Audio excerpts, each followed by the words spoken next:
2025년 5월 4일 주일 예배를 하나님께 드리겠습니다. 함께 기도하시겠습니다. 사랑의 아버지 하나님, 생명의 말씀을 사모하는 하나님의 백성들이 하나님 앞에 섭니다. 하나님께서 말씀하여 주시고 깨닫게 허락하셔서 우리로 하여금 하나님을 알 수 있도록 허락해 주시옵소서. 그리스도의 신 예수님 이름으로 기도 올립니다. 아멘. 오늘은 성막 안에 있는 기구 중에서 성소에 놓여진 떡상, 그것이 무엇을 의미하는지에 대해서 성소에 놓여진 떡상이란 제목을 가지고 함께 공부해 보도록 하겠습니다. 오늘 본문 말씀은 출애굽기 25장 23절에서 30절의 말씀입니다. 함께 읽어보도록 하겠습니다. 너는 조각목으로 상을 만들 때 길이는 2규빗, 너비는 1규빗, 높이는 1규빗 반이 되게 하고 순금으로 싸고 주위에 금태를 두르고 그 주위에 손바닥 넓이만한 턱을 만들고 그 턱 주위에 금으로 태를 만들고 그것을 위하여 금고리 넷을 만들어 그 네 발 위에 네 모퉁이를 달되 턱 곁에 붙이라. 이는 상을 맬 채를 깰 것이며 또 조각목으로 그 채를 만들어 금으로 싸라. 상을 이것으로 맬 것이니라. 너는 대접과 숟가락과 병과 붓는 잔을 만들되 금으로 만들며 상 위에 진설병을 두어 항상 내 앞에 있게 할지니라. 아멘. 지난주에 살펴본 것처럼 살펴본 그 내용들을 오늘 간략하게 한번 살펴보려고 합니다. 먼저 이것을 지난주에 그것을 보충해서 설명을 좀 드리고 오늘 제목처럼 그 떡상에 대해서 한번 살펴보도록 하겠습니다. 지난주에는 성전뜰, 그러니까 세상을 사는 하나님의 백성들이 사는 곳에서 하나님의 나라를 상징하는 그 성막 안으로 들어갈 때에 휘장의 수가 얼마나 놓였는지 기록되지 않는 그 휘장이 존재했지요. 이 휘장, 이 천사가 수놓인 휘장을 열고 성소로 들어갈 수 있었죠. 이 휘장을 지나면 좌측 남쪽에는 7 금촛대가 있는 것을 지난주에 공부했고요. 여기 등잔대라고 기록했지만 이것은 계시록으로 가면서 점차적으로 뒤에는 등잔대, 등대 뭐 이렇게 표현되기도 합니다.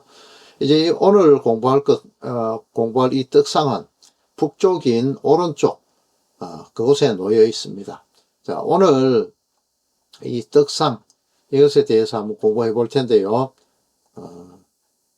이 하나님께서 시내산에서 모세에게 40일 동안 성막을 중심으로 한 그 삶을 살도록 하는 그 방법들로서 하나님께서 계명을 주셨습니다. 하늘에 있는 것들의 모형인 그 성막을 기준으로 살도록 허락하셨죠.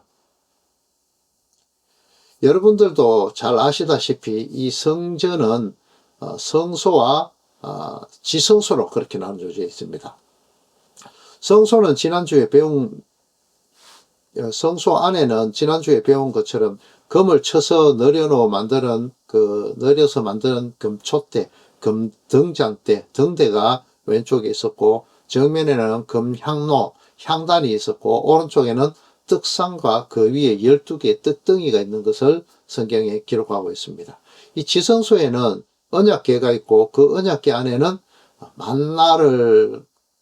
만나 같은 그 금항아리, 그 다음에 아론의 쌍난 지팡이, 그리고 언약궤의 그 두 돌판이 그 언약궤 안에 들어 있습니다.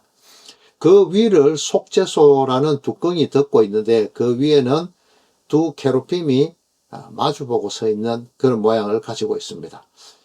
이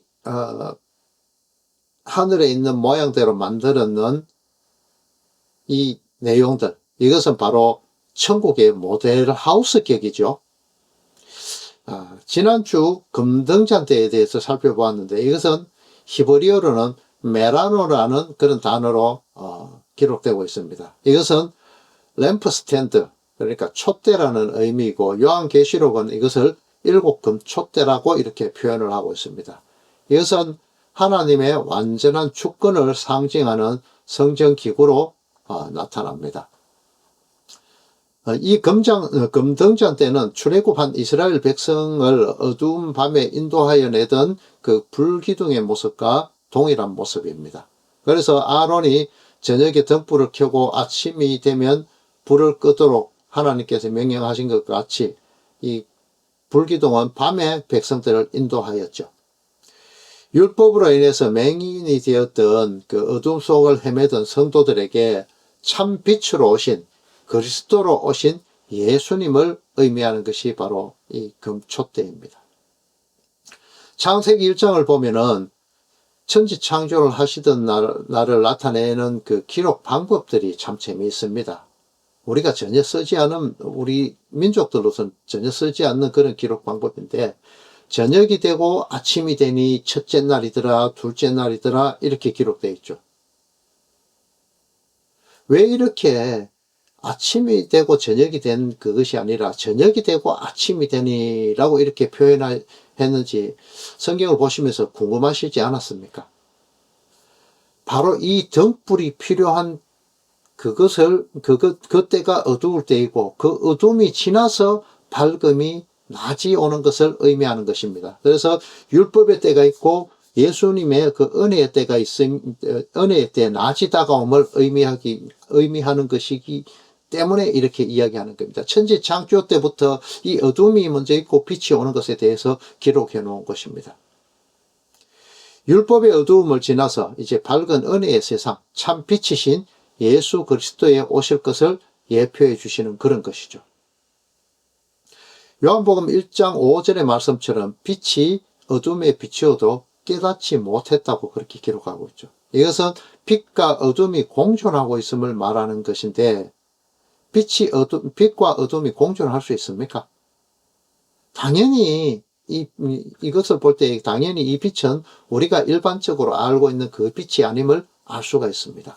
참 빛으로 진리로 오신 그 예수님이 오셨지만 그 빛을 예표하던 율법 자체가 그것이 빛인 줄 알고 진리인 줄 알고 그것에 매어 달려서 성전 제사에 골몰하던 그 상태가 바로 어둠인 것입니다. 여러분들이 신앙생활을 하면서 목사가 전하는 그 성경 설교들이 진리의 말씀인지 확인을 해 보셔야 되는데, 그 진리의 말씀들을 간절한 마음으로 일단 받으셔야 됩니다. 그리고 그 전해지는 말씀이 진짜 성경 말씀 그대로가 맞는지를 점검해 보는 것이 필요하다는 것입니다. 그래서 베레아 성도들이 그렇게 했다는 것을 성경에 굳이 기록해 주고 있는 것입니다. 하나님께서 오실 그 빛에 대해서 말씀하여 주신 그 율법이 가리키는 바 참된 빛에 대해서 제대로 깨닫지 못하고 더듬거리는 그런 맹인과 같이 다른 빛, 자신의 노력과 열심, 그 행위로 만들어낸 그 가짜 빛인 행위율법인 성전 제사에만 매달려서 살아가고 있는 그 어둠의 삶, 밤의 인생을 살고 있는 성도들에게 빛으로 오실 메시아, 신랑을 기다리고 있는 오매불망하던 그 슬기로운 다섯 처녀와 같은 그 삶이 바로 빛의 삶이라는 것입니다. 그것이 그 성경에 말하는 그 빛이고, 예수님이 그래서 이 땅에 오셔서 맹인을 많이 고쳐주신 부분이 나오죠.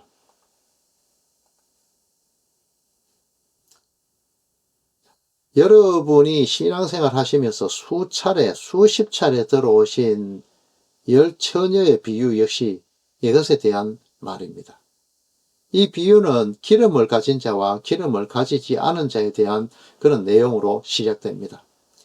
신랑이 드디어 오자 기다리던 처녀들은 다섯 처녀는 자고 다섯은 자지 않았다라는 그렇게 이해를 하고 또 그렇게 생각하고 계시죠. 하지만 성경 본문을 보면은 10명 다 졸며 잤다라고 그렇게 기록하고 있습니다.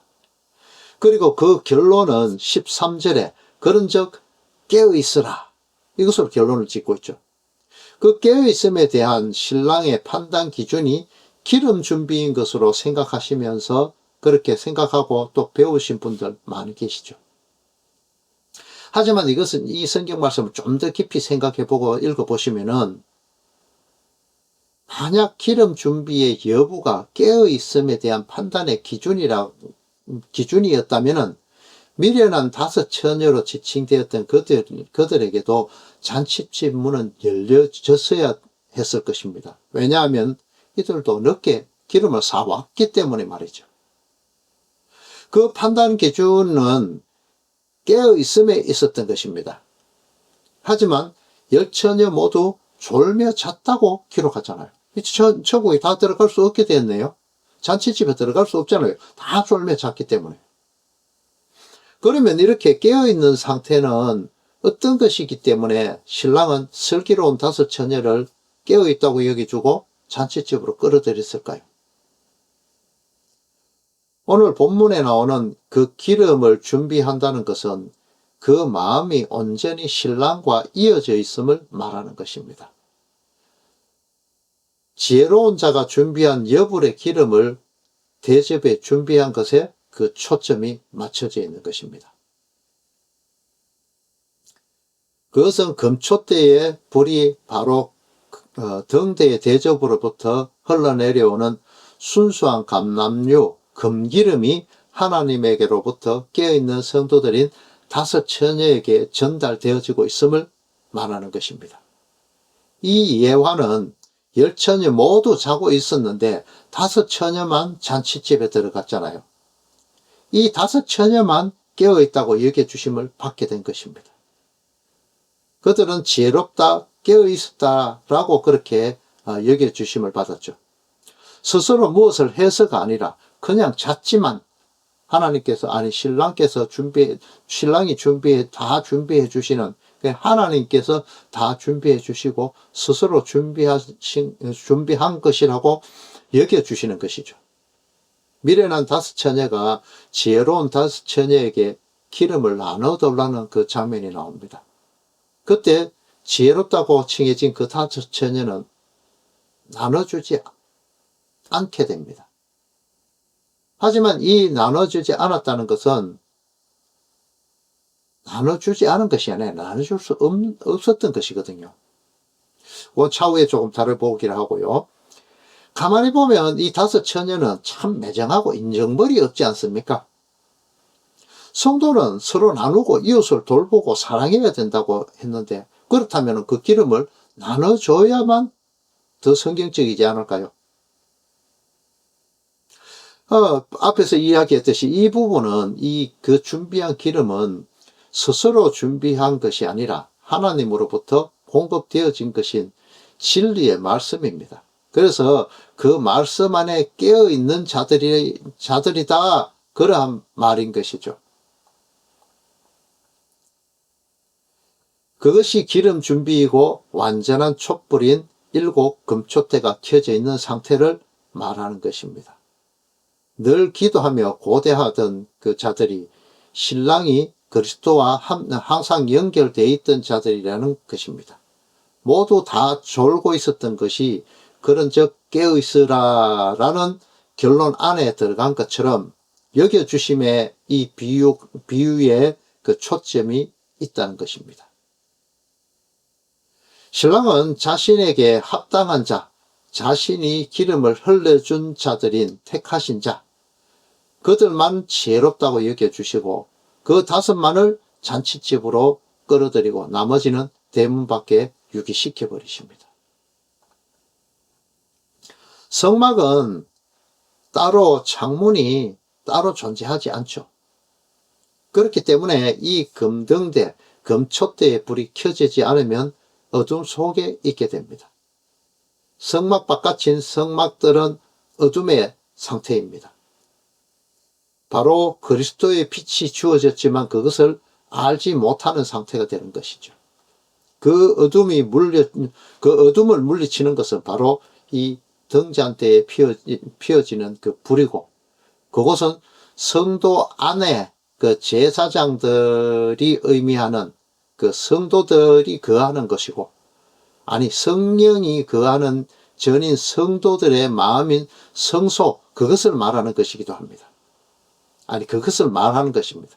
이 금등잔대는 대제사장인 예수 그리스도에 의해서 끊임없이 공급하여 주는 감람을 찌어 만든 순수한 감람류, 그러니까 금기름이라고 기록했지요. 서가랴서에는. 이것에 의해서 밝혀지는 것입니다. 그것은 성도의 기도인 하나님과 동행함을 통해서만 공급되어지는 것입니다. 로마서 8장 26절에 기록된 것처럼 성도와 기도할 바를 마땅히 알지 못하고 있지만 성령 하나님께서 말할 수 없는 탄식으로 성도들을 위해서 친히 간구하신다고 그렇게 말씀하신 것처럼 기도는 하나님께서 할 수 있도록 허락하여 주시는 것이지 자기 스스로 하는 그 기도가 아니라는 것입니다. 스스로 불을 밝혀서 어둠을 물리칠 수 없기 때문에 성령 하나님께서 공급하여 주시는 그 금기름을 통해서 대제사장인 예수님께서 밝히시는 것이 바로 그 등잔대다, 이 말씀을 드리는 겁니다. 조금 전에 그 열처녀의 비유, 이것의 결론은 조금 이따 나올 것인데 계속 들어보시기 바랍니다. 제사장의 에봇을 의미하는 그 발에 끌리는 옷을 입으신 인자와 같으시니, 이것에 대해서 계시록 1장에 기록되어 있습니다. 예수님께서 7 촛대 사이에 계시는 그 모습이 성도들과 함께 하시는 임마누엘의 하나님이죠. 그것을 의미하는 것입니다. 교회를 온전하게 하기 위해서 붙잡으시는 일곱을, 그러니까 6을 말하죠. 따지면은 6을 잡고 있는 7으로 완성된 그 촛대를 말하고, 이것을 완성시켜 8으로 완성되는 참 교회의 모습, 참 빛의 모습을 보여주시는 겁니다. 시내산에서 보여주신 그 식양대로 만들어진 그 금등잔대, 7 촛대의 그 실체를 요한계시록이 보여주고 있는 것입니다. 이 7 촛대 말입니다. 금등잔대, 이것이 바로 7 촛대로 결론 지어진다는 것이죠. 난지 8일 만에 할례가 행해지는 그 행위를 통해서 제7일인 안식일 이후 첫날인 8째 날을 맞이하는 그것을 예표하듯이 예수님께서 부활하셔서 그리스도가 되심을 통해서 나타나는 그 안식일 7째 날이 아닌 8째 날, 부활의 날, 완성의 날, 그것을 나타내는 것, 그것으로 결론 지어지게 되는 것이죠. 7 안식일의 7번째 이후에 이듬해 해인 50년째가 신년이 되는 것처럼 말입니다. 그것이 안식일, 해방의 날, 그리스도와의 완전한 연합의 날, 그것을 말하는 것이고, 성도가 참빛 안으로 흡수되어 가는, 그러니까 성소가 지성소 안으로 빨려 들어가는 것과 같은, 그렇게 빛이 되는 완성의 날이 되는 것입니다. 성막 안에 비치던 그 등대의 그 빛은 참빛인 예수님을 상징하는 것으로서 창문이 없는, 빛이 전혀 새어져 나가지 않는 그런 제한된 성소 안에만 그 빛이 비추어지게 됩니다. 남쪽에 위치된 이 성소 안에 위치된 남쪽의 금등잔대, 하나님의 빛은 하나님 앞에선 북쪽에 위치한 맞은편의 떡상을 향하고 비추게 됩니다. 그 떡상 위에는 두 줄로 6개씩 가지런히 정렬된 12개의 떡과 정결한 유향이 놓여져 있습니다. 이 떡은 12지파의 이스라엘 백성들을 상징합니다. 애굽 땅에서 인도해낸 이스라엘 백성을 하나님께서 친히 불기둥이 되셔서 가나안 땅 천국에서 인도하심, 그 자체를 나타내는 것이죠. 이 떡상을 비추는 그 금촛대. 자, 이 떡은 이스라엘 안식일 아침에 새롭게 만든 따뜻한 그 떡들과 교체되어서 내어오게 됩니다. 이 내어온 떡은 버려지는 것이 아니라 아론과 그 자손들의 몫으로 돌아가서 그들이 먹어야 되는 그런 떡이 됩니다. 근데 이것은 다른 곳에서 먹으면 안 됩니다. 반드시 거룩한 성소에서 먹어야만 했습니다. 그것이 하나님의 명령이었습니다. 이 떡은 진열하여 벌려놓은 떡이라는 그런 뜻인 진설병이라고 이렇게 우리말로 번역되어 있죠. 히브리어로는 레헴파님이라는 레헴파님이라는 단어로 기록되어 있는데, 이것은 합성어인데, 레헴 플러스 파님, 이런 합성어인데, 직역하면은 얼굴의 떡, 이런 뜻이 됩니다. 이것은 하나님의 임재를 나타내는 것인데, 하나님의 얼굴이 드러났다, 이런 것이 성경에 나오잖아요. 이것을 나타내는 것인데, 이것은 하나님의 임재를 나타내는 것으로 대부분 영어 성경에는 bread of the presence, 이렇게 임재의 빵이라고 그렇게 번역을 하고 있습니다. 죄인이 하나님과 함께하면 죽임을 당했었죠. 구약시대는요. 하지만 이제 그리스도의 피 흘림을 통해서 의인이라, 깨어있는 자라, 슬기로운 다섯 처녀라 여겨주심을 받게 된 그 성도들은 하나님의 면전에서, 하나님의 비추시는 그 빛 앞에서, 일곱 금촛대 앞에서 함께 교제의 떡을 먹게 됩니다. 제사장들의 모습, 택하신 제사장의 모습으로 말이죠. 그 교제의 장소가 바로 하나님의 빛, 금촛대의 그 빛이 비추어지는 그 성소 안이고, 그 성소는 결국 지성소에 먹히게 되어서 지성소가 되는 완전을 이루게 된다는 것이죠. 하나님께서 택하신 자들이 하나님의 말씀, 생명의 떡인 예수 그리스도를 먹게 되는 것을 의미하는 것입니다. 마치 예수님께서 자신이 불러서 제자 삼으신 12 제자들에게만 마지막 만찬 때에 자신의 몸을 뜻하는 그 떡을 떼어 나누신 그 장면처럼 말이죠. 떡상 위에 올려진 그 떡은 반드시 고운 가루로 만들어져야 했습니다. 거칠고 투박한 그 가루로 만들면 안 되었습니다. 이것은 예수님께서 모든 사람들 앞에서 보아도 보지 못하고 들어도 듣지 못하고 깨닫지 못하도록 비유를 통하여 말씀하셨지만, 제자들에게는 그 말씀을 풀어서 말씀하신 것처럼 성령 하나님께서 택하신 자들의 눈을 뜨게 하셔서 깨닫게 하신 것처럼 말씀을 부드럽게 소화시킬 수 있도록 고운 가루로 만들어준다는 그런 말씀인 것입니다. 성경에서 하나님의 말씀이라는 것은 두 가지 종류로 드러납니다. 그 하나는 로고스이고 하나는 레마라는 단어가 사용되어집니다. 하나님의 말씀 전체, 그러니까 성경 66권의 말씀은 로고스입니다. 그러나 하나님의 간섭하심을 통해서, 성령 하나님의 그 깨닫게 하심을 통해서 내게 고운 가루가 되어 소화된 말씀만이 레마가 되는 것입니다. 다 같은 말씀이 주어지지만 어떤 이에게는 하늘로부터 내려오는 만나로 주어지게 되지만, 받아지게 되지만, 어떤 이들은 그 만나로 여기지지 않고 애굽의 부추, 마늘, 고기, 이것으로 받아들이게 되어서 그것을 더 갈망하게 되어지는 것이죠. 여전히 로고스로만 받아들이게 된다는 것입니다. 하나님께서 일곱의 완전한 불을 비추시는 그 빛을 받은 떡상 위에 12개의 떡들, 12지파인 성도들은 그들만이 그 떡을 먹을 수 있고, 그 고운 가루인 그 떡을 레마로 받아 먹을 수 있게 된다는 것입니다. 택한 자들에게만 그 귀가 열리고, 택한 자들만 예수 그리스도의 그 부르심, 율법의 울타리 안에 있을 때에 부르는 그 예수님의 그 부름을 듣게 된다는 것입니다.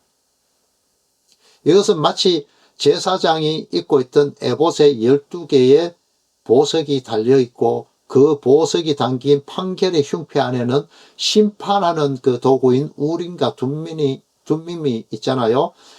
이것 앞에 선 택하신 그 이스라엘 백성들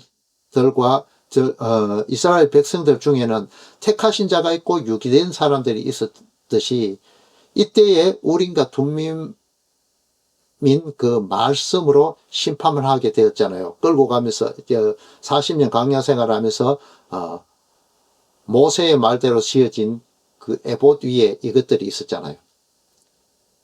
그 말씀이 바로 좌우의 날성 검으로 성경에 기록되어 있습니다. 그렇게 쪼개어 버린다는 것이죠. 두 줄의 떡이 금촛대 앞에 서 있는 것이 마치 축복의 산 거리심산과 저주의 산 에발산의 두 무리가 양쪽으로 서서 하나님의 말씀이 선포됨에 따라서 아멘 아멘 하던 그 모습을 연상시키기도 합니다. 또한 12개의 떡은 파종과 수확의 주기인 12달에 상응한 것이기도 합니다. 이스라엘 백성들이 가나안 땅에 들어가 첫 소산을 먹게 되었을 때 더 이상은 하늘로부터 만나는 내리지 않게 됩니다.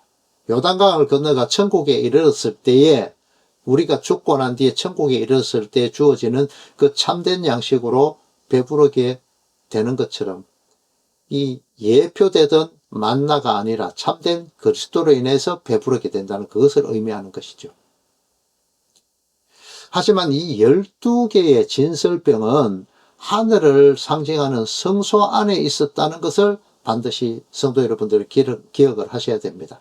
다시 말씀드리면은 이스라엘을 먹이시는 그 양식의 원천은 하늘에 있었다는 것을 상징하는 것입니다. 하나님께 있었다는 것을 상징하는 것입니다. 떡상의 모양의 길이가 너비의 그 2배의 길이가 너비의 2배에 해당하는 그런 직사각의 형이었잖아요.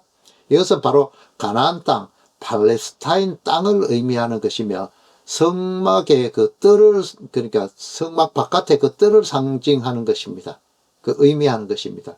이것은 성소에 상응하는 모습들로서 예수님의 그 십자가 사건을 통하여서 예수님의 몸을 상징하는 그 성소의 휘장이 찢어지면서 모든 것들은 성소로, 그러니까 성소들이, 먹혀 들어가, 뜰 모든 것들이 성소로 먹혀 들어가게 되고, 결국은 지성소로 완전히 먹혀 들어가서 완전한 연합을 이루는 것을 의미하는 것입니다. 그 실체가 드러나는 것에 대해서 말하는 것이죠. 바로 성소가 그리스도와 연합하여서 하늘, 천국이 되는 것처럼 말입니다. 하나님의 성막 안에서 항상 진설병이 진열되어 있었듯이 하나님은 광야 생활을 하며 나그네의 삶을 살고 있는 이스라엘 백성에게 하늘에서 내려오는 생명의 떡인 예수 그리스도를 상징하는 그 만나로서 내려졌습니다. 이스라엘 백성들이 광야 생활 40년이나 했지만은 의복이 헤어지지 않고 발이 부르트지를 않았다고 기록하고 있습니다. 하나님께서 먹이시고 입히시며 인도하셨다는 것이죠. 택하신 12지파에게만 주어졌던 그 떡은 성도 여러분을 향한 하나님의 사랑을 의미하는 것이고, 떡상은 금촛대가 비춰지는 그 빛 앞에 그 빛을 고스란히 받고 서 있는 그 성도들의 모습을 의미하며, 하나님 앞에 그저 서 있기만 하면 로고스이신 그리스도를 레마로 먹을 수 있도록 값없이 먹도록 허락하여 주신다는 것을 의미하는 것입니다. 스스로 제사 행위와 같은 그런 열심을 내어놓아서 그렇게 스스로 먹을 수 있는 것이 아니라는 것이죠. 늘 항상 하나님께서 비추시는 그 빛 앞을 떠나지 않고 그 빛 앞에 담대하게 서 있을 수 있는 성도님들 다 되시기를 그리스도의 신 예수님 이름으로 축원합니다. 축도로 예배를 마치도록 하겠습니다. 이제는 교회들의 머리가 되신 성자 하나님의 크신 은혜와 우리 위에 독생자를 보내신 성부 하나님의 크신 사랑과 성령 하나님의 교통하심이 로고스를 레마로 주시는 그 귀가 열리기를 원하는 모든 성도들 위해 이제로부터 영원토록 함께 있을지어다. 아멘.